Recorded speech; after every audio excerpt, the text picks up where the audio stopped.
At this point, I would like to ask Dr. Albert Nsusha with a opening prayer. Thank you. Thank you so much, Kalito. Let us open up with a word of prayer. Dear Lord, we want to thank and exalt your name that you've allowed us to reach this day.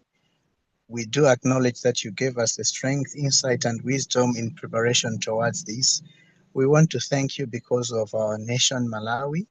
And we do acknowledge that there are people that are within and they that are outside Malawi but have the center of the interest in the homeland, Malawi. We want to thank you today that you've allowed the central bank and the leadership to engage with us in the diaspora regarding issues that relate to the economy, monetary policies, and some other factors that have been ongoing. We want to thank you that today you can allow us that this hour or so of engagement will be fruitful to the benefit of the local Malawians and be insightful to the people that are in the diaspora to understand the engagements that the central bank and the commercial banks are involved in and how we can engage in an understanding to give an ultimate growth and prosperity to the economy of the nation. Give us the strength and the wisdom, and we pray for smooth running of this Zoom webinar meeting, and that all of us can contribute to the growth of Malawi. I pray all this in Jesus' name. Amen.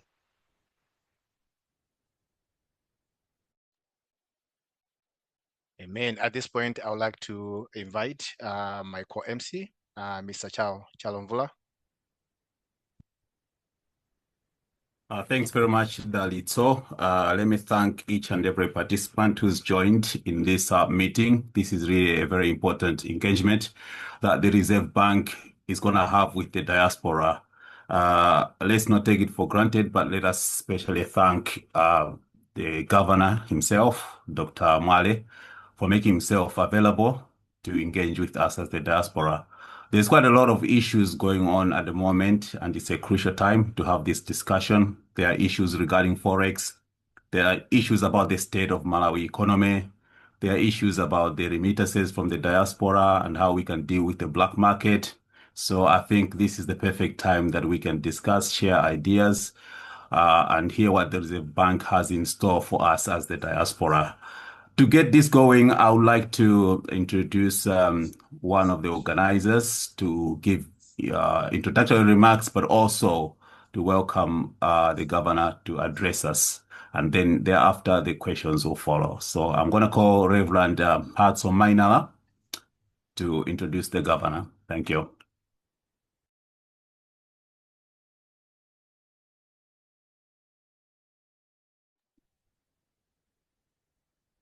Good morning, good afternoon, and good evening, everyone, depending on where you are, as we are all in different time zones. Thank you all for taking the time to be here, taking into account the busy schedules that we may have. I am, as already introduced, I am Reverend Patso Mainala, the Global Secretary General of our host today on this interface platform, the Malawi Congress Party Global Diaspora Network. As one of the global community leaders, we try to facilitate meetings, engagements, and interface on behalf of the Malawian community in diaspora across the globe with different stakeholders in our home country, Malawi. So we bring us closer to home, away from home. Let me use this opportunity to acknowledge our guest tonight, this time. Today, we have a special guest, the Governor of the Reserve Bank of Malawi, Dr. Mwale, and his team. Thank you for setting aside time to engage with the Malawians based in diaspora on matters of the economy of our country, Malawi. Also present on this interface are senior management from different central banks, National Bank, Standard Bank, and other banks. But also present today, we have high commissioners, and along the way, if not already joined, we'll also be joined by the Principal Secretary for the Ministry on National IDs. The importance getting back to the governor, the importance of the role of the governor of the Reserve Bank of Malawi needs no mention. The governor's law is an important part of all economic activities happening in Malawi or with Malawi, whichever may apply. For today's interface to take place, we would like to thank the governor for setting aside time and his team, the MCPDN, our host, and all of us present and those who are going to join us along the way.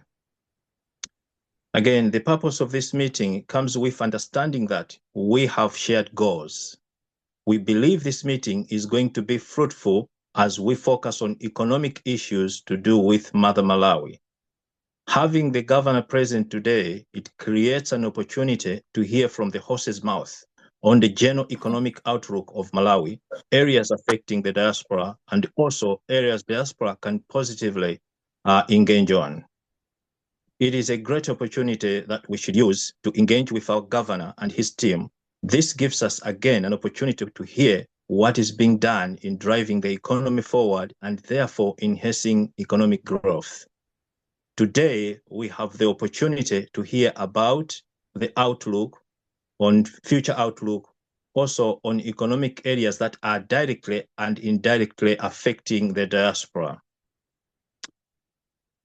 As such, as many of us, we are in different parts of the globe, we have indeed been exposed to different economic situations, but also we have different experiences. But again, today, our focus is on economic growth activities on Malawi. As such, it should remain our focus point. Once again, we have confidence this meeting is going to be fruitful. With these remarks, may I invite the Governor of the Reserve Bank of Malawi, Dr. MacDonald Mwale, to address us all. Thank you all. Yeah, thank you, Mr. Moderator. And indeed, thank you, organizers. And also let me greet my fellow Malawians from wherever they are. I know that we are in different places, in different zones. So as my colleague did earlier, it could be good morning, could be good afternoon. And on our side here is a good evening. Let me start by saying that when I saw the proposal for me to attend this meeting, I did not hesitate. Obviously, I wanted also to have this interface because of its importance, because of the chance it has given me to talk to my fellow Malawians everywhere where they are. Let's not make mistake. Malawi is home. And no matter where you are, whatever happens, Malawi remains home. And therefore, I know that whatever is happening home here, it is an issue of concern to everybody. I cherish discussions, and I really wanted to have these discussions because everywhere where I talk and everywhere, I believe that in the Reserve Bank here, we do not have the monopoly of wisdom. And indeed, discussions like this, no matter small a contribution, if we pile on other comments on the same contribution, it can move mountains. And therefore, that's why I like interfaces, different forums, because by the end of the discussions, we get one or two issues that could really shape the economy of Malawi. Colleagues, Malawi needs everyone. I came into this office with a lot of expectations, with a lot of ideas, but when the reality hits you, you realize that you are not going to succeed unless everybody is on board. There are so many things we are going to discuss today, and we have answers to the questions, but we also want to hear from you some ideas and suggestions on how we can better Malawi. Malawi is a blessed country with everything. And as of now, it is a situation where anything you touch in Malawi is a business potential because we don't have many things. To me, even the issues of economy, there are issues that probably they are stemming from one element, and I always say, Malawi is not producing enough to consume for itself, and let alone to export for the required foreign exchange reserves to import the strategic commodities that we have. So indeed, these are areas that we are going to talk today. And at the end of the day, I will really cherish comments, suggestions, and indeed some actionable issues that you can ask us to do. Because also today, it's an issue that we need to define how can our people, our colleagues in the diaspora, contribute.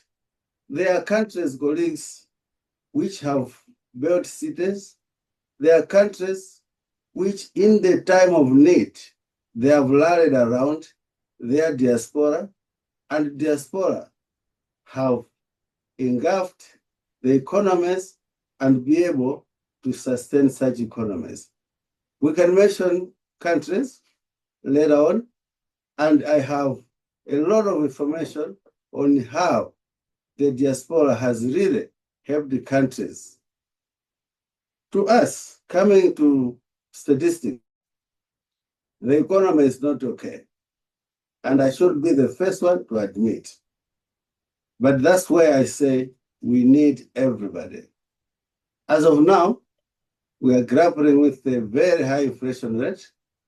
And this is an inflation rate that is not very good for investment. But it's the situation, we need to find ways to deal with it.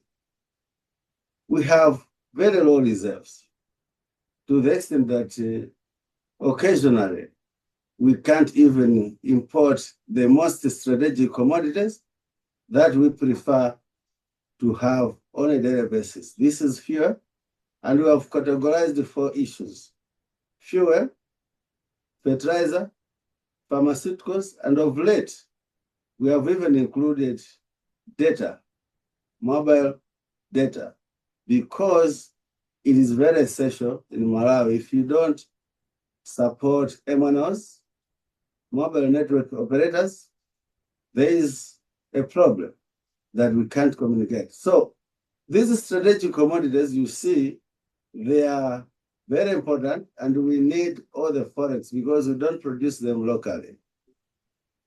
Of late, as my colleagues in diaspora, we were cherishing and depending quite a lot on the remittances to Malawi.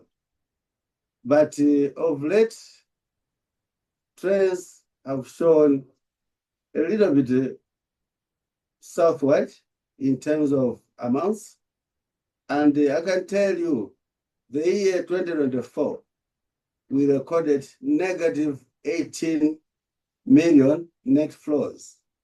That means all the Malawians, the diaspora, have remitted to Malawi an amount which has been less by 18 million compared to the amount that foreigners have in Malawi taking out from Malawi.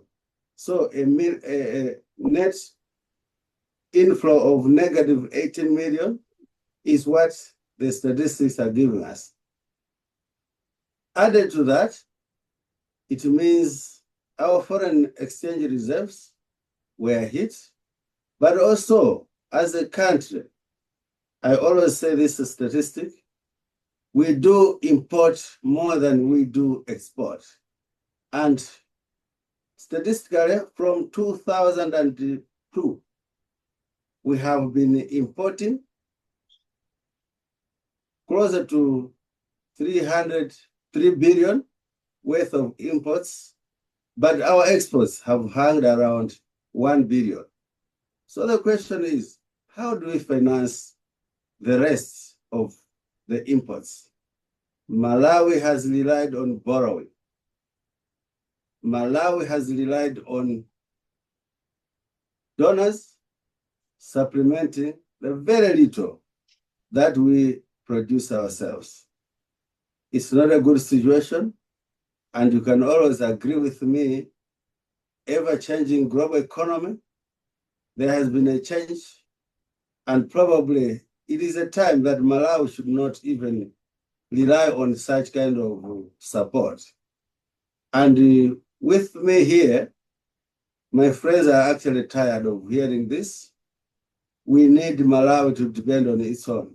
And I have really, as one of my approaches, to run around my banks, the commercial banks in Malawi, the financial sector, to look into the private sector and be able to isolate those with capacity to support productive industries, targeted industries, to see to it that we are able to export and able to produce enough for our own consumption. If I talk inflation, inflation in Malawi is driven by food, and not only food. Maybe I should say it's driven by chimanga, maize. But you tend to wonder, we always say that we're an agricultural economy, but then it is as it is. When maize becomes scarce, we become hungry. So these are issues that we need to discuss. I am ready to get the comments, to get the questions, and also suggestions. Later on, Mr. Moderator, to me, I think even if you want this as a set agenda in my annual plan, I'll be able to come here, meet you, and be able to share information. Because at the end, I really cherish the diaspora, because in the past, it was the source of support to Malawians. Let's not forget, we have kinsmen here. We are relying on you. So we'll discuss and have plans and have suggestions. I am very open for us to discuss. Thank you very much, Mr. Moderator. Thanks very much, the Reserve Bank Governor, Dr. MacDonald Mwale, for the opening presentation. So as we have heard the participants, the governor is expecting that this is going to be a sharing of ideas and also suggestions and a meaningful engagement that will be helpful both for the diaspora and also for the Reserve Bank of Malawi. So at this time, there are some questions that have been sent to us, but I would also like to ask the participants to make their contribution using the chat. If you have suggestions, if you have questions, just put them on the charts. They will be noted. Some of them will be asked to the Reserve Bank Governor at this time, and his team will also help to answer some of the questions. But at this point, Mr. Governor, there's a question here which is regarding the foreign currency availability and the generation. So the question is saying, what strategies is the Reserve Bank currently pursuing to increase foreign currency reserves? And also there's a supporting one on that one that says, what are the expectations of the Reserve Bank in regards to the diaspora? As to what sort of contribution do you expect the diaspora to do to contribute to foreign exchange generation beyond remittances?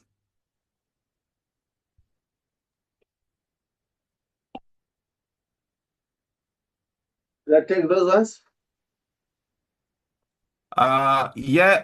For now, I think maybe I can add one more so that maybe you can just tackle all the questions together. And also there's one that is saying, what are the primary responsibilities of the Reserve Bank of Malawi as compared to the Ministry of Finance in managing the national economy? How do both institutions collaborate or differ in designing and implementing of monetary and fiscal policies? Thank you. Thank you. Those were indeed very important questions. Let me start on our efforts, what we're trying to do or what we're doing indeed in order to enhance our foreign reserves. First of all, I'm sure that you are all aware that we have the ATM and M strategy, that is agriculture, tourism, and mining. As a reserve bank, we have really focused on that strategy because that's where growth of any economy, or in particular Malawi, is expected to come from, because these are potential growth areas.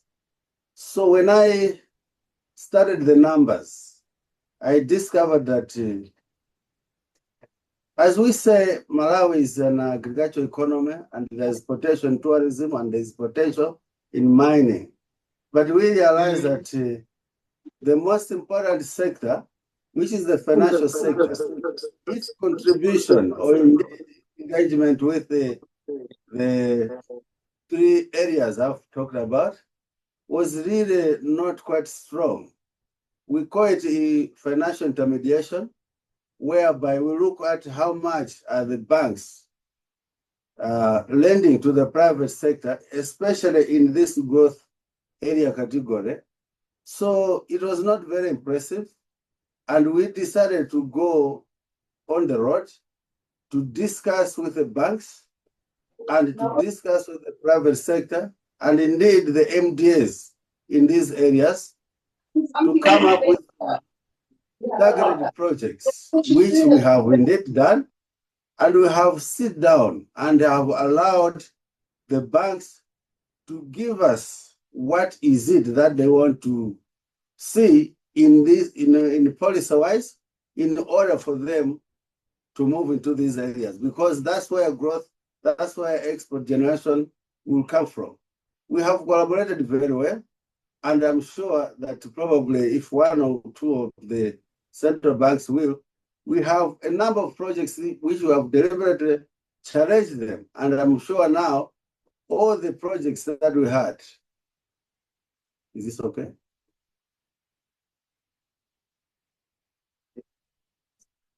All the projects that we had, banks are looking at them.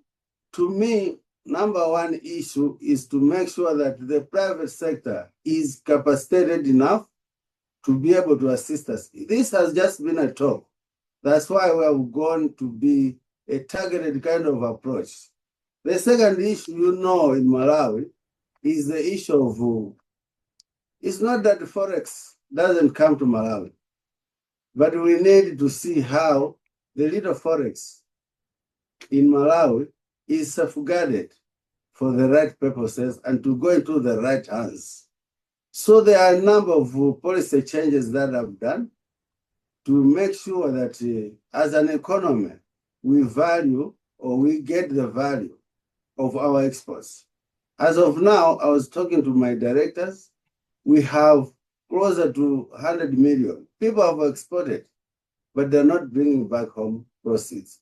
So the issue is, that is a resource for Malawi. It doesn't have to be invested in Dubai, invested anywhere else. We have laws to bring them home. So the issue is, we are also looking at how can we enforce our laws, because these are bounded by the laws. We need to have the resources here so that they help the economy. Apart from that, we have also seen in modern days, this discussion talking to you, we will outline issues that we want we want you to come in. And indeed, that is the expectation that has been put before me. We are expecting contribution from the diaspora, apart from the remittances I have a simple example. You colleagues, you are living in places where the best practices. We need that, not only remittances, but we need ideas in terms of how to do things better. Best practices are all over. You are there, you are interacting, and that through those interactions, you can transmit the same to us. We have been in this country as Atu Ampanga is. Can we do the same? For example, you know there's one country called Sri Lanka. It sent people to places where they want to export. Make them set businesses that can promote products from their country. And it worked. So they call export agents. Can we do the same with our people that are all over? The issue, all of you, when you come here, you come and take Nari. Nari is loved everywhere. But nobody has really thought of the idea to say, can I incentivize my neighbors here, my city here, that it should be one of those that could be exported from here? So we can talk of this, but to me, you are representatives of Malawi. Remittances aside, best practices you are exposed to, we need to discuss. And also, how can we enhance our exports? On the monetary policy and the fiscal policy, I will let my deputy governor to tackle that, to show you what is the difference between monetary policy and the fiscal policy. Kisu. Yeah, thank you, Governor. I think the role of monetary policy really is to ensure that the prices should generally be stable. Because as you know, when you have a situation in an economy where prices are rising rapidly, translating to higher inflation, then it becomes difficult for investors to plan to spend and invest in various projects. And even majority of Malawians also suffer a lot under the weight of inflation because prices are rising every day. So as central bank, our role really is to make sure that there should be an environment of stable prices. Prices should be rising, but at least they should be rising in an orderly and reasonable manner. We have struggled, of course, in recent years, as you are aware, that we have faced a number of supply shocks, the El Ninos, the droughts, and all manner of things. Those have affected agriculture, which is our main sector of the economy. And because of that, food prices have been difficult to control. And also because of that, foreign exchange has been lower, as the governor has mentioned, lower than what we expected, and therefore pressure on exchange rate has been high, including, of course, exchange rate on the informal or otherwise known as black market. But you know that even as the exchange rate on the formal market depreciated since May 2022 by about 120%, but somehow non-food inflation has been contained around 20%, which in itself is an achievement, and is an achievement because a depreciation of that magnitude would have sent inflation to over 50%. But as we speak now, it has come down to around 20%. So it is something to keep it around that figure for the past 2-3 years. Is also not an easy thing given the magnitude of depreciation that we have seen, including, of course, on the formal market. So our role really is to try that.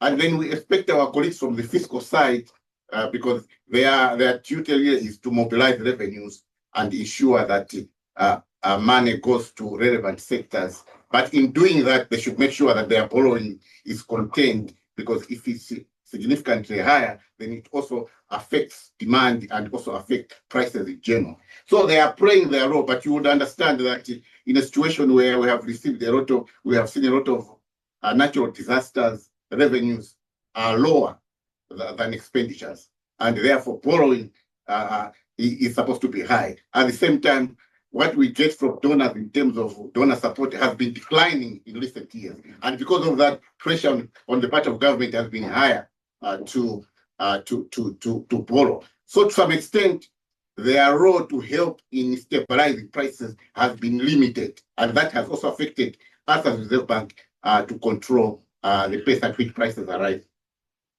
So that is how I would say. But in general, we are making progress. And the outlook is better. That I think prices are expected next year, in the period to come. Actually, this year, they expected inflation to be lower than last year. So that's in itself is a move in the right direction. Thank you, Chair. Thank you, moderator. Maybe. Thanks very much, the governor and the deputy governor. Before we move to another topic, there are some supporting questions on this topic. And one is asking the governor to say, why is there a big difference between the black market dollar Forex rate with the commercial bank's rate? And what has the Reserve Bank done to curb this? And why do commercial banks always say they have no Forex? And another one, Moses in Kandawide, is asking, does the Reserve Bank have a diaspora desk that is working on this initiative, and as well as engaging with the diaspora desk at the Treasury? And lastly, I'll pick this one, which is coming from Saulos. And he's saying, can't Reserve Bank facilitate opening of an online transfer platform similar to Western Union and offer better rates and transfer charges for diaspora, which would motivate them to remit the dollars back home? Other countries are doing this because currently parallel market exchange rates hover over around Malawi kwacha 4,500, but bank rate Malawi kwacha 1,750. Thank you. Thank you for those questions. Why the big difference? If I look at the situation in Malawi, we have created that environment whereby trading in Forex, unauthorized trading in Forex, has thrived. One is because of lack of enforcement of our legal instruments. And this is a question to do with devaluation. Why, Governor, are you not devaluing to match the black market? My answer is we did that. And for the past 3-4 years, we have devalued our currency for over 120%. But have we achieved something? Probably not, apart from creating a lot of inflation that has hit our people. And therefore, that's why I always say devaluation is not a solution for Malawi. Let's see other areas. Devaluation is demand management. We need supply side interventions. We can devalue today, and we did devalue by 25% in 2022, another 44% within 2-3 months. The gap between the formal market and the informal was created again. Why? It's because the raw reserves that we have cannot support any devaluation to whatever level. Tomorrow I can devalue to the level, or I can align to the level that you're mentioning. In the end, it will just create inflation for us and not really achieve what we want. To me, devaluation has to happen not in a vacuum. It has to be supported by other strong policies to enhance supply of Forex. There, we'll be able to manage it and we'll be able to contain the disparities between the formal and informal. If I talk a little bit on the devaluations that we had, for the 4% alignment that we did, if it had been supported by the expected inflows that we had budgeted for, probably we could not have been here. But at the end of the day, speculators are the ones that are killing this economy, because there are a lot of Malawians killing Malawians. In that situation, they want to create this gap because that's where they are making money. Why no Forex? It's simple. Boss, is simple. Why no Forex? I've said it already. We are not producing for our own. Everything is imported. We need to reach a stage where Malawians also produce and put it on the market to get Forex. I wish I could have been showing you graphs since 20,000 up to today. We haven't exported more than we import. I said that already. In that situation with the huge demand of imports, we cannot have Forex. We need to change the game. And the game is isolating our private sector and be able to do. And you, as diaspora, we need to enhance, to encourage you. And indeed, those questions, open up an online platform. If other countries have done it already, I can assure you, tomorrow and next week, I'll put a team to look at exactly what this can do. And we should be able, because it is encouraging our people to support Malawi. The diaspora desk, yes, I have. I have a diaspora desk. In the Ministry of Finance also, we created one. In Foreign Affairs, we created one. And this is a team which was talking about the issues of diaspora bond. This was a team that was talking about diaspora city. If I talk about diaspora city, I started that discussion when I was Secretary of Treasury. And it was after seeing what Ivory Coast did to their football players. They have a huge area where there are clinics, there are shops, there are golf courses, there are houses, residential, everything built by their diaspora. To me, I went to Minister of Lands and proposed that. They said we could allocate part of Lilongwe, part of Blanta, part of Zuzu, and even part of Zomba. Let's have a program. But we didn't succeed. And it's one of the issues that I would want you colleagues to still see if it can be implemented, because that's the process that will bring diaspora remittances and also be able to allow our people in diaspora to own assets in Malawi. I think I've answered, Mr. Moderator. Yes, thank you so much for those answers. And before we can proceed with our questions, I see a lot of questions on the chat. Very amazing questions. Actually, I wanted to ask you that, Mr. Moderator. Will you be able to print that? I can want to answer all of that in a written form. Yeah, I because think we a lot can. of questions. So I could read all those questions. They're very important questions, but I think we don't have enough time. Yes. But I can suggest that if you share that, I would be able to answer each and every one, because they are asking, they want to know. Yes. No, that's very true. So what we are trying to do at this point is just to identify a few questions for the sake of this conversation. But for the rest of the questions that want to be tackled, for sure, we're gonna send them to you. Thank you. You're welcome. And before we proceed as well, I just want to acknowledge a few individuals, and I'll start with the ambassador of the United Kingdom, Mr. Bisika, and also the members from different embassies, like in Kuwait, Washington, D.C., as well as Berlin. And we also have a number of representatives from different banks in Malawi. That includes NBS, Standard Bank, as well as the Keystone Bank. So now we move ahead with our set of questions. But the first question that I would like to ask you, sir, is coming from Dr. Kajampaken, James Kajampaken.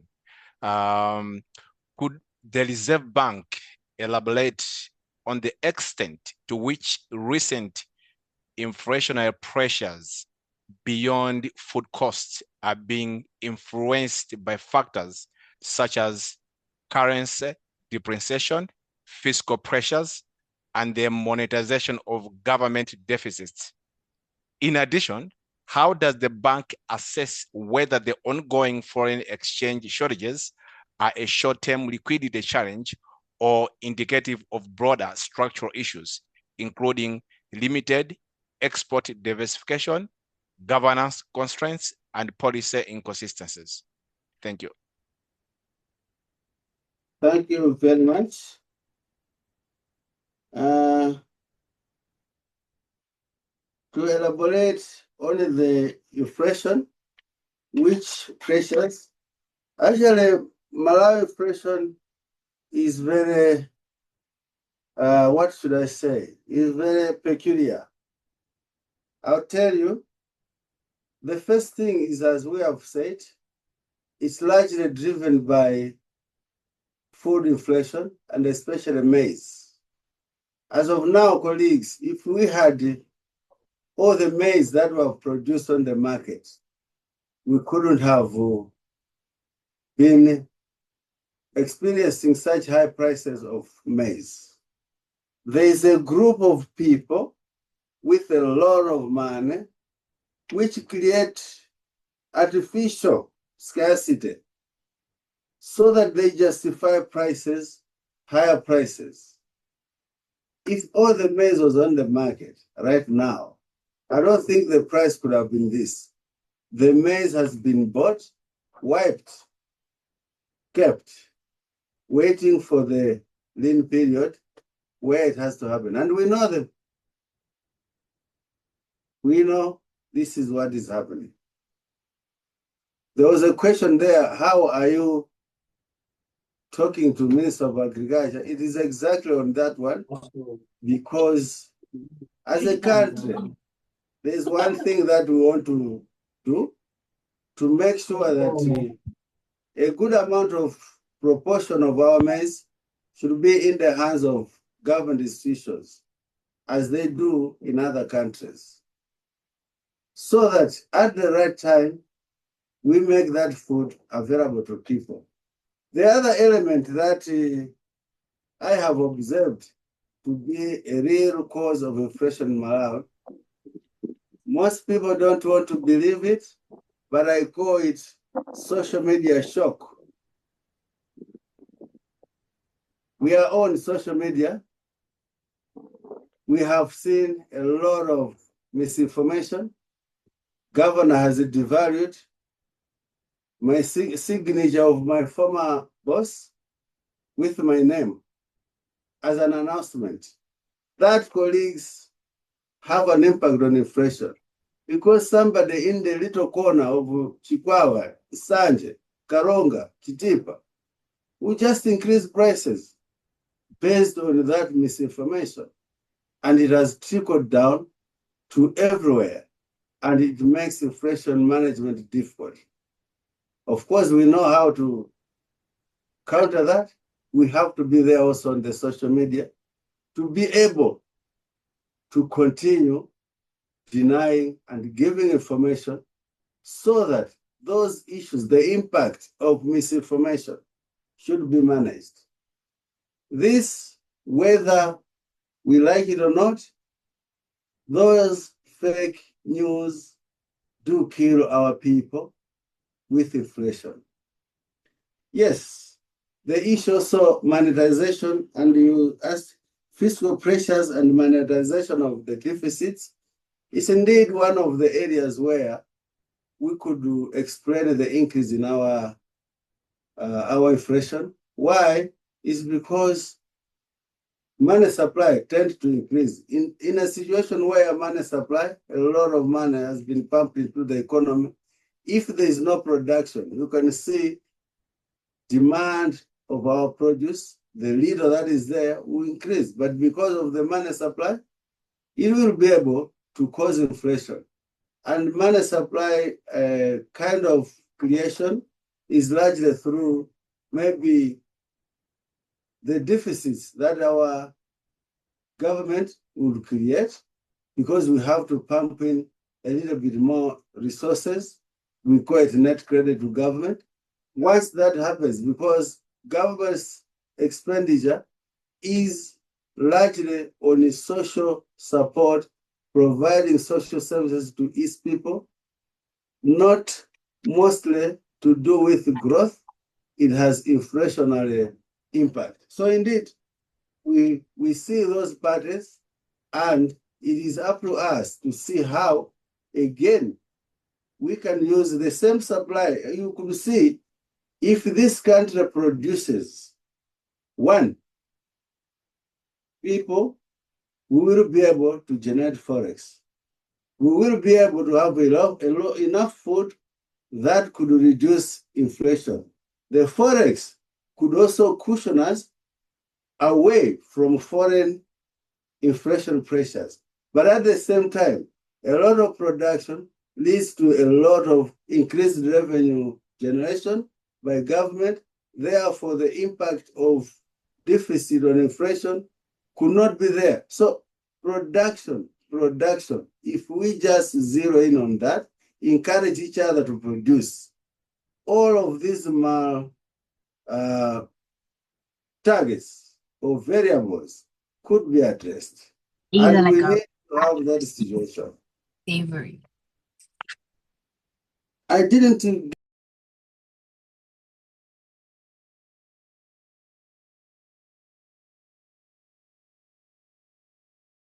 Thanks very much, Governor Dr. Mwale. To the participants, just to remind each other, we have so many questions coming in, but as I said, the governor will also appreciate to hear ideas and suggestions. So while the questions are coming in, we should also look at that part. If you've got ideas or solutions or suggestions that you want to put forward to the governor and the Reserve Bank team. Dr. Mwale, I think I'll pick on this question, which probably many of the participants would be willing to have this put forward to you. It's coming from Akim Rutepo, actually. It's saying, thank you for your remarks, Dr. Mwale. I wanted to find out from you, when will you be able to finalize discussions with the Ministry of Land, City Councils, and Malawi Housing for the land allocation to diaspora community members that would be interested in investing back home? Yeah, I could say that is an easy one, because when I was Secretary to Treasury, indeed, and we included this in the budget statement, one of that period, it is not for me to go back to Minister of Lands. They already allocated, and they had assured us that if you do the model in terms of how these colleagues will be supported, land will be allocated in the 4 cities where we can have all these amenities. Government maybe can come in with the roading and the supply of utilities, but we could create a city where you have your own police, where you have your own hospitals, shopping malls, even golf courses and residential places, even companies to do some kind of production if you want to. And it needs just organization. Honestly, on this one, even if you say we are organized, I can call the Minister of Lands and they are ready to allocate that piece of land to just, even the processes that we're saying, it will not be the formal processes, the normal processes. They need to give you at least support in terms of doing that, because this is a special project. We can go back to budget statements. I'm sure you will see, and it's not an issue that I will go to negotiate for land. Land was already identified, and it can be starting to open up for The you, topic then we projects. can continue to see how we want it to be implemented. Whether there is need for people to syndicate and implement in Malawi or invest in Malawi or individual houses. There is already a discussion that was done. I can just revise it, and probably within a space of 1 month, we should be able to start telling you in terms of what should be done, how it can be done.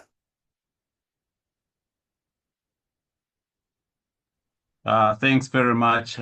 With us being mindful of the time, I'll just bring on some of the other issues. One of it being debt management. And it says, how is Malawi managing its external and domestic debt to ensure physical sustainability? Is there an integrated debt management strategy involving both the Reserve Bank and the Ministry of Finance? And also another one is tackling the issue of IMF, saying what are the main conditions required by IMF and other international donors, and how do they influence Reserve Bank policy decisions?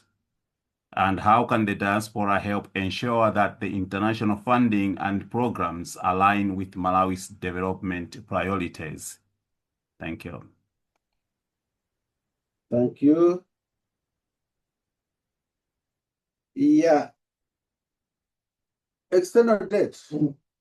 It's a very good also area that I like giving information because we need to get it right. As of now, Malawi, its debt is at closer to 80% of the GDP. That's the level of indebtedness this country has. It has gone quite rapid over a few years, but external debt first. We should talk about external debt. External debt, Malawi as a country, believe me, we are paying debt that could go back as far as 1970s.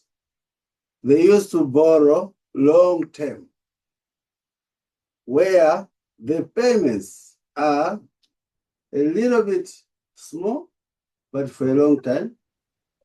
The interest very small, and with longer grace periods.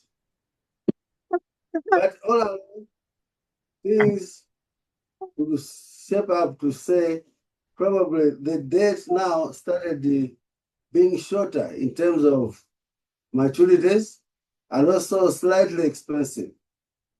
The debt strategy that we have currently between us and the Minister of Finance has got largely 2 or 3 issues.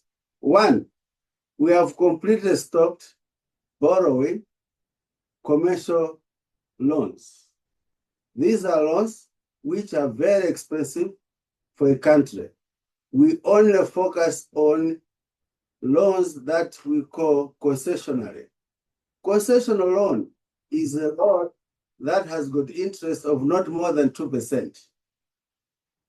That has a grace period of not less than 5%. And that has a repayment period of 25 years and above. When we put all of this together, we call a grant element of 35%. That one is a concessional loan. And these loans are only given by very few institutions, the World Bank included. But above that, when we do now the loans, the debt strategy, if we are contracting a loan now, which of course it hasn't been very, in terms of time, it's some long time that we borrowed. It has to also be clear for a productive project. Productive project is something that we focus much in terms of looking at when it matures, what will that project contribute? The other thing that we follow in the debt strategy is if we borrow now at maturity, the day it matures, what other loans are maturing? Because in the past, this was the problem. You could just borrow, ignoring when it is maturing. And that has created a problem because you could find maybe 10 or 15 repayments in one day.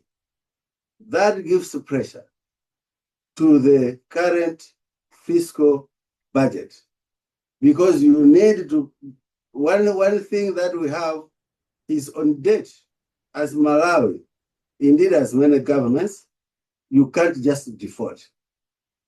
As a country, you can't default on a debt because implications are so huge.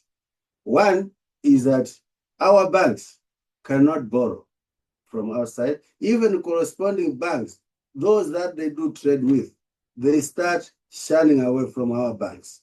As a country, you can be paralyzed. So the point is we prioritize debt. Now, in between here, we had a debt that was not concessional. It is maturing.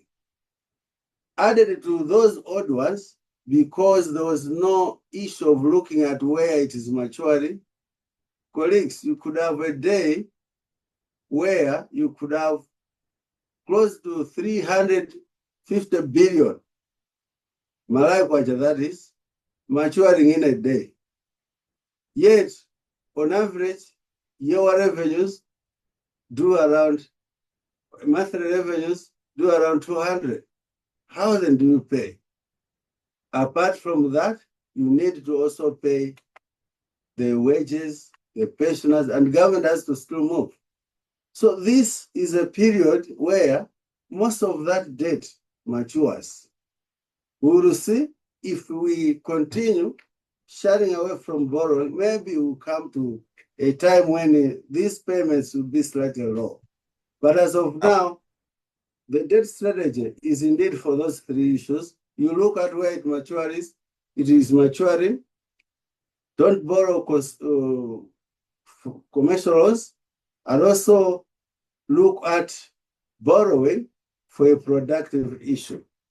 In terms of domestic debt has risen largely because of the same thing that we did with we said the issue of fiscal being demanding or revenues being lower than expenditures higher than revenues.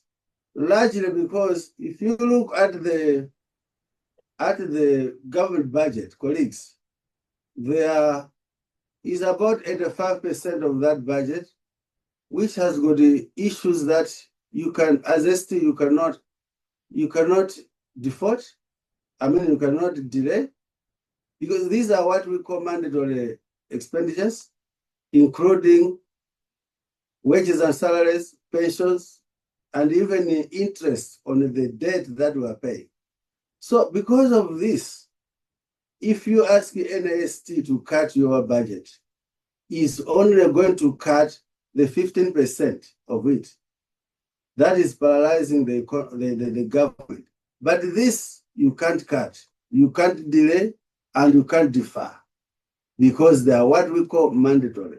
The only suggestion is to see how we can moderate our policies to make sure that we have moderated to an extent that the mandatories are slightly going down. The other issue that I normally talk about when it comes to debt is the issue of passive borrowing. Do you know that if we devalue, it has a huge impact on debt, government debt, because reporting is in Malawi. It happened in the year we did devaluation of 44%, without even borrowing new money, but the government debt went up. Do you know, even if I increase policy rate in the Reserve Bank, government debt will go up? So it's this passive debt that has also gotten a lot of impact on our domestic debt.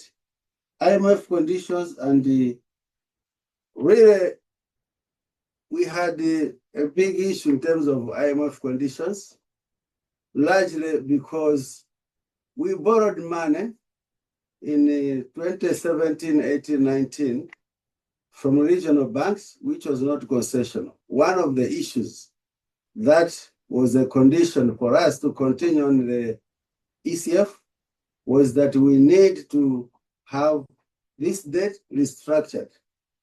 But the restructuring that was demanded was not palatable from the creditor. So we have spent 2 or 3 years negotiating back and forth to make sure that we have a structured debt that is palatable to our colleagues in the IMF, but we haven't. We have continued on that, and that's what is referred to as debt restructuring, which we have all along been on. And we're also kind of trying to negotiate with bilateral lenders. This is government to government, to see how we can also lessen our debt repayment schedule. By the way, I didn't say the fact that Malawi debt, yes, we are saying 80% of GDP. Almost the other 3 or 4 countries, even more than that. This is nothing. Quantum-wise, Malawi debt is not unsustainable. But when they say Malawi debt is unsustainable, it's because the export to debt service ratio, our efforts, our capability to pay the debt is not there because we're not exporting again. So they look at that export to debt service ratio. We are looking for a lot of Forex to pay for our debt than how we are creating the Forex. Therefore, it becomes unsustainable. But in terms of quantum, we are on the borderline, not good, but still not bad. In terms of other conditions, I think there were a few conditions. One was the issue of government to consolidate its budget in terms of enhancing revenues, trying to see how we can do more on the revenues and do also more in terms of the expenditures. But looking at some of the conditions or the requirements were really those that will be for a longer term. For example, if the government wants to change a VAT tax somewhere, it has to go through all the processes to Parliament. But they wanted it to be done quicker, and probably we had a problem. For us in the Reserve Bank, we had largely to say we need to accumulate foreign exchange reserves, whereby we are able to see to it that our foreign exchange reserves in the Reserve Bank is able to meet 3 months of imports. But that was a little bit of a problem because of the demands, again, from the strategics. Central bank cannot have all the reserves, just keeping, where of fuel is not there outside, where fertilizer is not there. So we're not able, because of the demands of us to do the social obligation, we're not able to be able to accumulate to the required levels that we agreed. As a result, the program was really in jeopardy. But otherwise, the main issue was this debt restructuring issue, which we could not agree with our regional lenders. I don't know whether I've left something. How can the diaspora help? I think is the advocacy of trying to help your country. I've seen countries where their diaspora really make noise. I've seen a situation when we had a HIPIC where countries relied on their diaspora, civil societies, making the same noise as governments. to see to it that these loans are forgiven, these loans are structured in the right way to direct those resources to investment. So probably we could see a little bit, if we could see a little bit more of that, I think that is the assistance I could think of. I don't know, TG. Or indeed one of my colleagues on the platform, if you want to add on these questions, moderator, if you can allow me.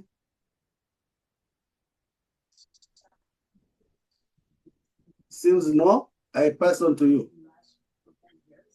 Okay. Thank you so much, Dr. Mwale.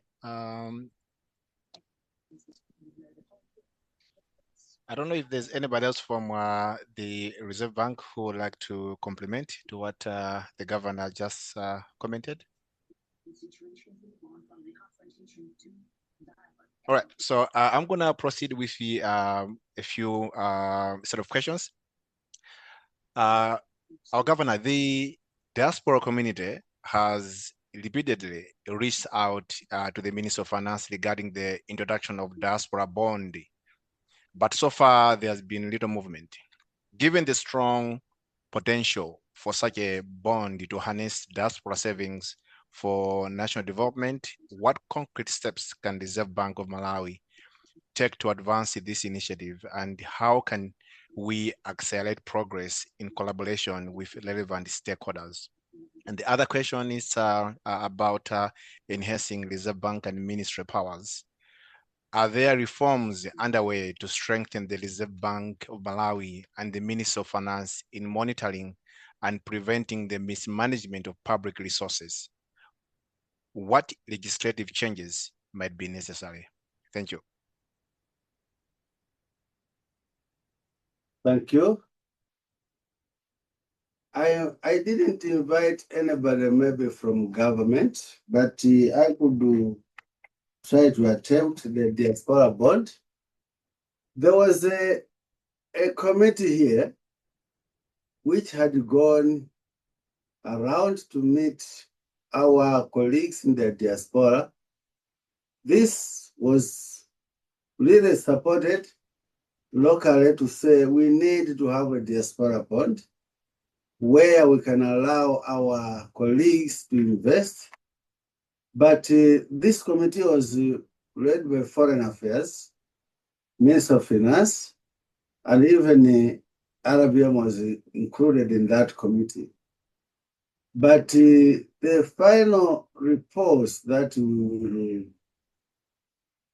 maybe say I saw was that there was a little bit of lack of enthusiasm from our people in the diaspora. There is my director here, Oneri, maybe you can add on to that. But indeed, that was maybe one of the issues that maybe we needed to have motivated it further. But to me, I thought also that maybe I take this advantage to just gauge the mood and also the zeal from my colleagues in the diaspora, whether you see that as one of the issues. We can easily push through the agenda if there is that kind of zeal to have it. I know other countries are doing it, and I wouldn't mind, and I wouldn't delay if we have to go that way. But the understanding was probably there was no intent or there was no zeal to participate from our diaspora. Maybe I could be corrected, but I think that was a thing that we understood.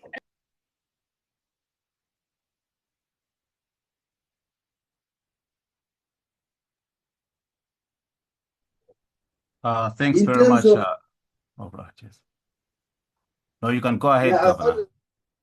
I thought there you needed to comment before I go to the legislative issues.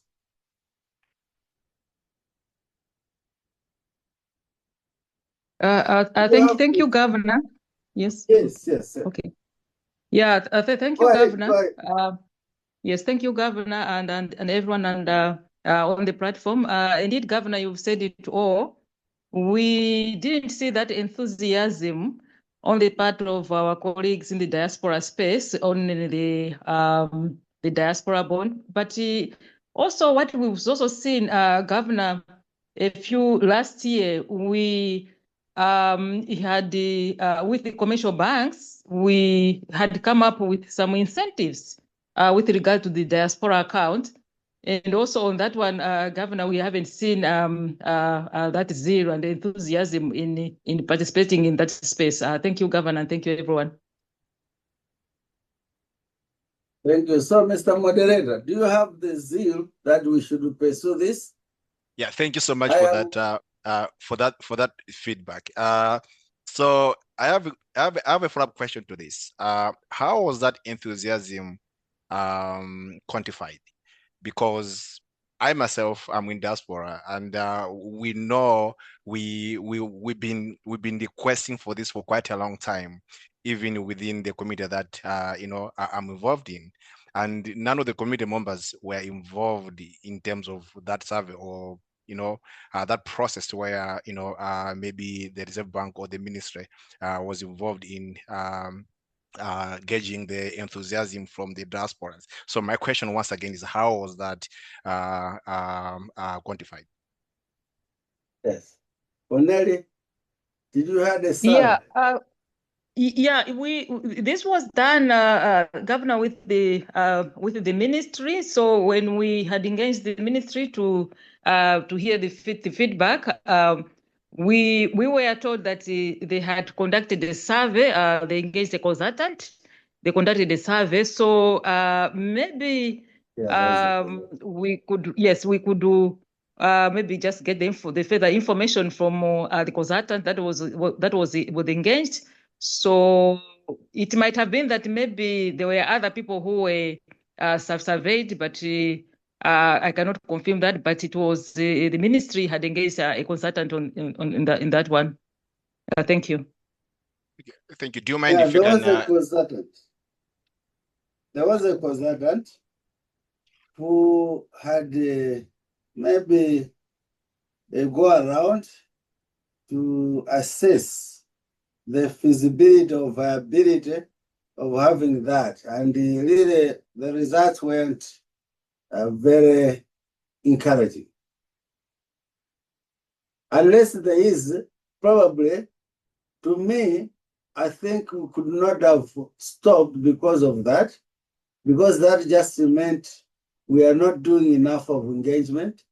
And as you are saying, there is enthusiasm, and therefore we can start afresh.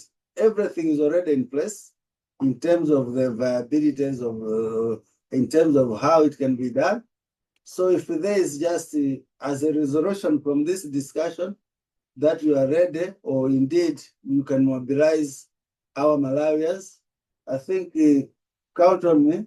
I can take that by its horn. Thank you so much, Dr. Mwale. We're going to make a follow-up with you on this one. Okay. And let me pass over to my co-MC, Ms. Mbola.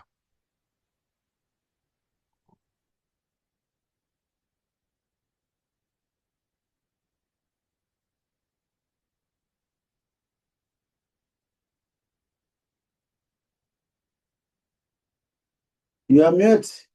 You are mute. Chair, you are mute. Oh, sorry. Thanks very much, Governor. And as we are looking at wrapping up the meeting, looking at the time, I'll just speak a few questions and also highlight some of the ideas that are coming from the charts. I know you're following the charts, and also we're going to print them off and send to you. But I'm also seeing that people want to see the action plan from this meeting, saying what's going to be next after this meeting. Is it something that you are assuring the diaspora that it's going to be happening very often?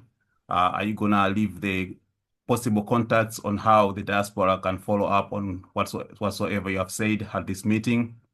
We would appreciate that. And also, James Kajampaken from Canada has suggested something. It's a question, actually. It says, Governor, given the persistent challenges Malawi faces, high inflation, foreign exchange shortages, high interest rates, it may be time to seriously explore a currency board arrangement as a credible monetary policy framework. What would you say on that one? All right. Obviously, colleagues, I don't finish a meeting without giving each other assignment to do. Here, I expect at the end of the day, we should really get some actions that you want us to do. For example, only the diaspora bond. If you're interested, you tell me. Then we are going to do an action plan quickly that we can share with you to say we need to do ABCD. By this time, let's have a diaspora bond because I've seen the interest. So at the end of this, to me, I think we need to have those actions. Whatever we have discussed, wherever you want us to act, I will welcome that. And that will be there to be the issues that now can inform where we can take these meetings. To me, I've already said, today is a Saturday. I was just at my home watching football. This is a better time for me to meet. Even if you want quarterly, I would be able to come here and be able to interface with you and give you updates on whatever you want us to do.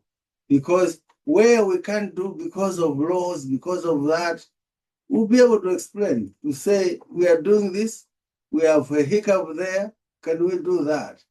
So this is not difficult. To me, I've spent my night here with you, very encouraging, so that we see how you can participate in the growth of Malawi. To me, I have also contacts in my office, contacts where we can have a continuous discussion. I'm reading there, I'm still having administrative problems to open my bank account in Malawi. Those are issues that I think one of my bank officials could be able to explain. What are the processes that they have done? We have worked with the banks to try and nullify and reduce all that. So there was a question I'm reading, but I will really want to have those questions and I'll be able to answer, and then you can distribute. But otherwise, there will be those follow-ups that if you want, whatever periodicity, to me, quarterly is not a problem. Even if you want a month, a weekend on a month is okay. We can have discussions. CBA, I knew that this question is there. I want a special discussion, and I've always requested for one. What do you see in the CBA? One thing that I've always gotten to ask, a CBA is probably requires a good amount of foreign exchange reserves at the word go. For example, our budget is some trillions. You need each and every kwacha in Malawi to have a backup in foreign currency. And I'm told that to do that, you require a huge inflow to be able to adopt that. So there's a discussion that I've always wanted. There's another forum that also have asked us to do, and I've asked my team to really create a time like this one for people to give it. To me, if it is workable, if it has worked somewhere, or if it is superior to what we're doing, colleagues, it's in a changing world. Let's see how we can employ that for the good of Malawi. It's not that we are being rigid. We were rigid. We have been rigid. But with this changing world, you can be left behind. As a result, I'm eager. Even the issue of the supply side, when people are asking me, the Reserve Bank has got demand management roles, not supply side. I said, okay, but things are changing. To reduce prices, you have to control demand, or else you have to increase the supply. My job is to reduce prices. Therefore, demand I have managed, or I have been using all my instruments to contain demand. But if it is not that potent, then I have to look at the other side to see how I can employ my sector, which is the financial sector, to see how they can interact with the private sector to supply. It will have the same result of inflation curbing. So it's in the same vein. I will need a good discussion with the wisdom people that are wise to give us a real discussion that can be considered practically to see if CBA is the way to go. So I'm ready. Let's discuss. I don't know, Kish.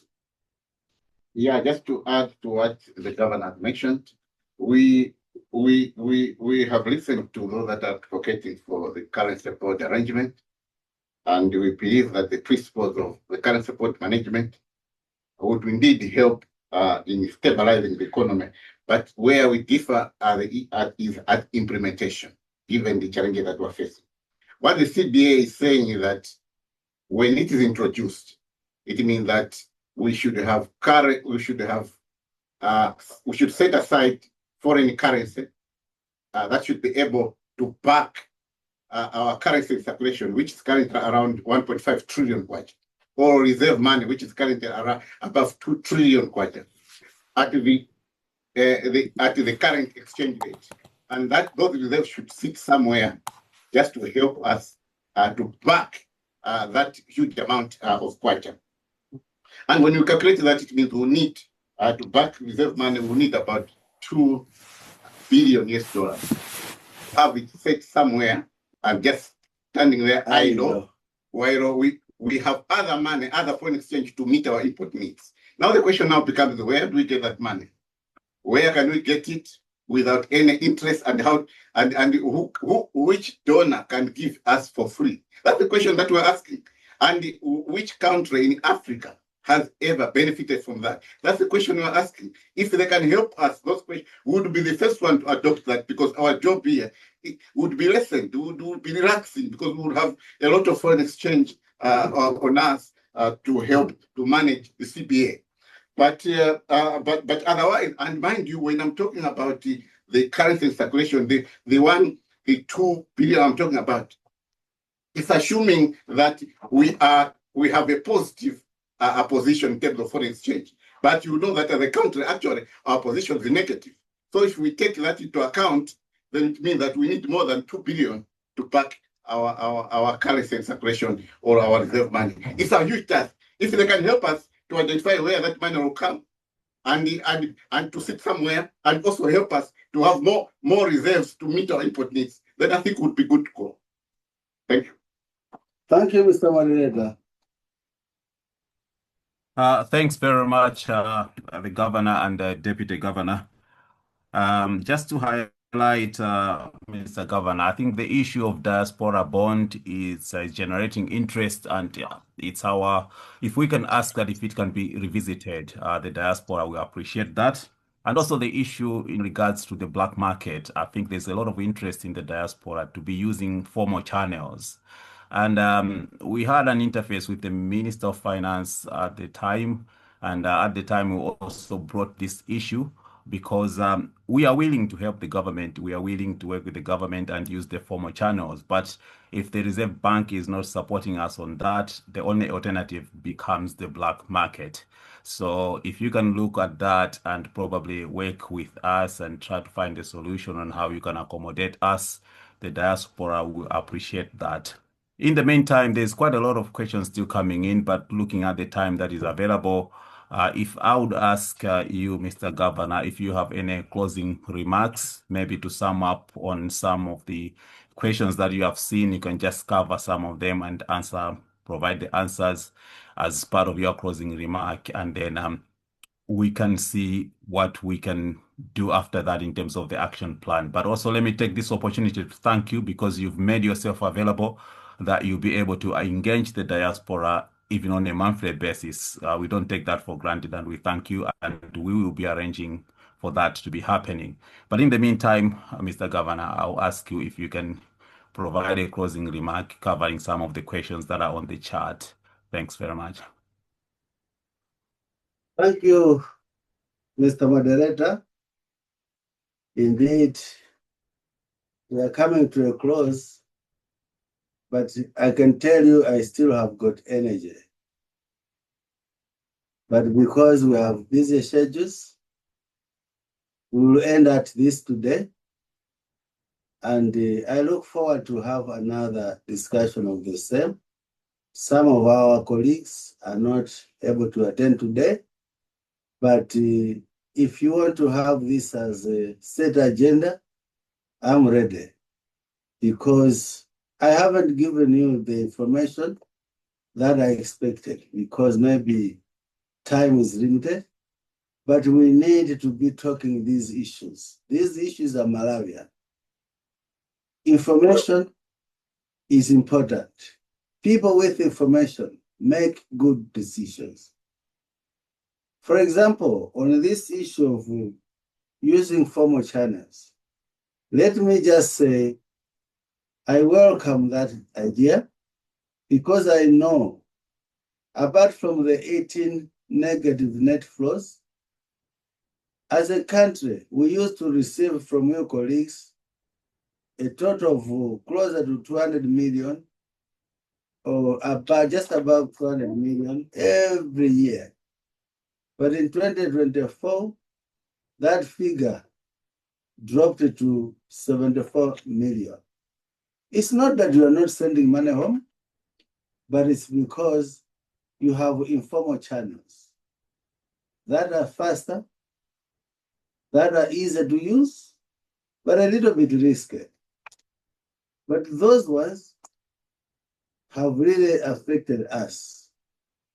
The issue is, one, that money, colleagues, is not coming to Malawi, because the people that are involved in this largely are not Malawians. Malawians are participating, but they are agents of people that are diverting this resource away from Malawi, denying Malawi its resource. At the end of the day, a Malawian is the one that is being suffered. Two, if Eresudi simafuna kupanga devalue, kudidi kubatseni drama zambiri for $1 that you are sending, but it's in the interest of protecting our own people, we can devalue today. But what will be the impact? It is on the poor Malawian. Malawian kill Malawian. Inflation is real in Malawi. So, little by little, let's look at other ways to fight this depreciation, and see to it that, you know, the contribution that you have can reverse the process by enhancing supply of Forex. We can achieve stabilization. But that is something that needs everybody. In terms of the Diaspora bond, take it from me. We will have a few team from my side, and from there, Mr. Moderator, let's have a workable action plan to introduce this even before this year ends. Let's have this, because I've literally seen the enthusiasm to have it. And you didn't comment much, but I need a diaspora city in Ilongo, Blantyre, and Zuzu. We can do more. The little that we are investing in Malawi will make changes. So on this, and indeed, the other things that I'm seeing moving on the platform, we will be able to isolate issues that we want to work on. I don't think it is time for us to say our banks are rigid in terms of opening foreign denominated accounts. Let's make that easier for our people. So we'll have actions on all of that. And indeed, as I requested, give me all that chart. We will discuss internally here and we will respond. If possible, we will be able to reach whoever has been able to contribute here. That contribution cannot go to a waste. So take my word, I'll have a group of people that we are going to respond and pass on to you, Mr. Moderator, for the people to have the information from us. But in closing, I really appreciate your coming today. We are all Malawians. Malawi is what you have and is what we have. Together, we should do something. To me, I encourage much self-dependency. We have depended on others for a long time. I think it's time to rethink the model. And I'll push my own colleagues, the banks, the private sector, and now it's you, contribute to us. If you see we are going wrong, honestly, criticisms, constructive criticisms are very good as well because they open feedback channels. It's important. We are not perfect. Help us. I'm ready to listen. Like the CBA, we have discussed it. We have given you our position. Theoretically, we know it. But practically, to implement it, let's keep talking. Let's keep talking. So, Mr. Moderator, we are here for you, and you are there for us. Malawi is ours.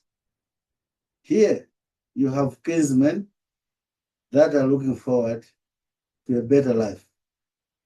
Mudzatipeza ndiye tofuna kuti tidzakuyalire mpasa. Diaspora city, let's do it.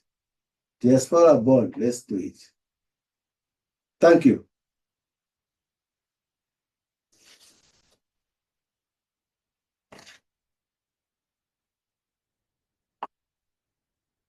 Thanks very much, Dr. Mwale, the Reserve Bank Governor.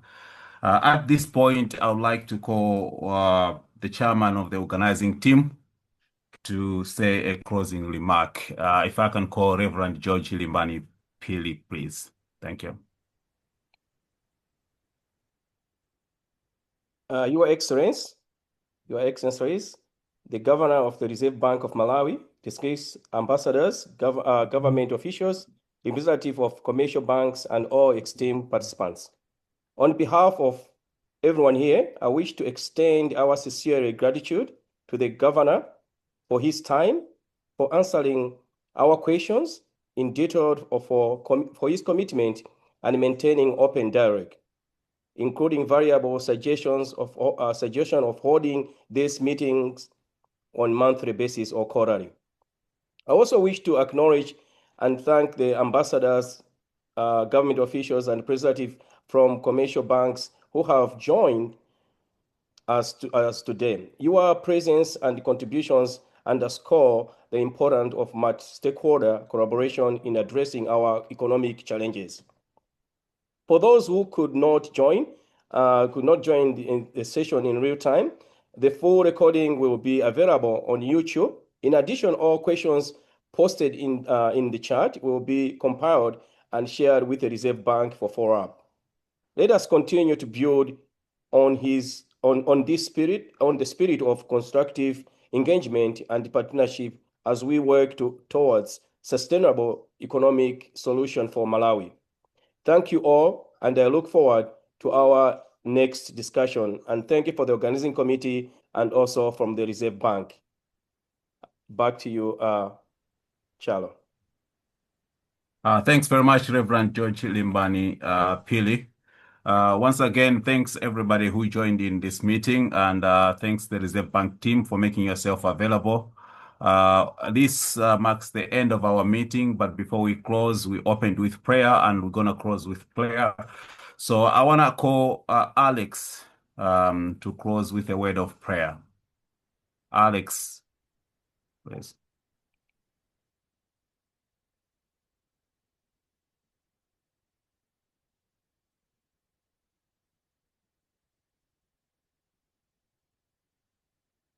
All right.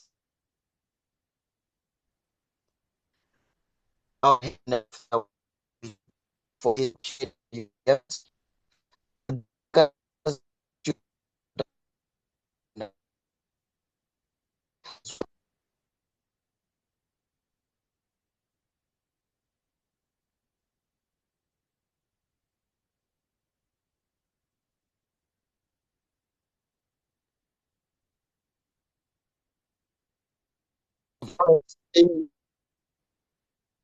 You see the appropriate, but we put down you have to have in front of everything. We have to live everything. Also intend for us to achieve what we want as a country. May you bless everybody who was on Zoom. Bless the leadership, give him a heart, a work heart, so that we can make it as a country. We need you, Lord.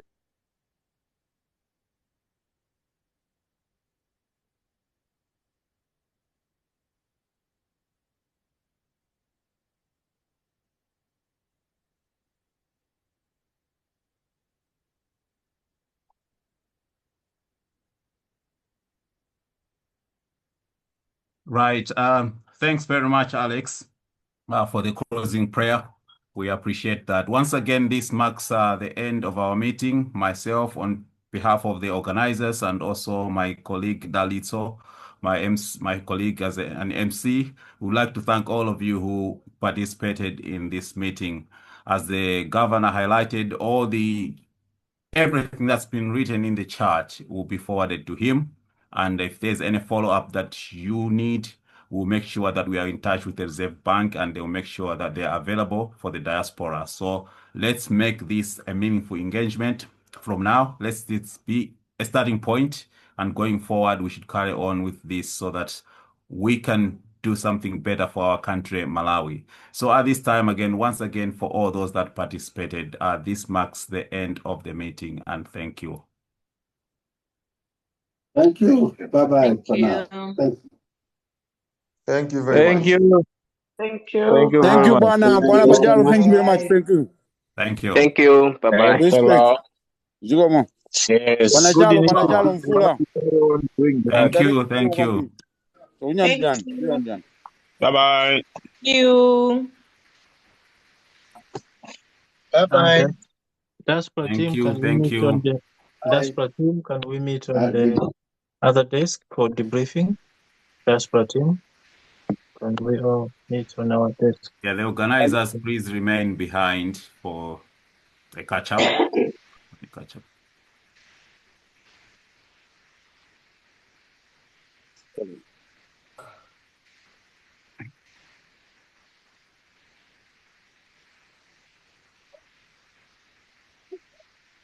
Guys, you're not eating veggies.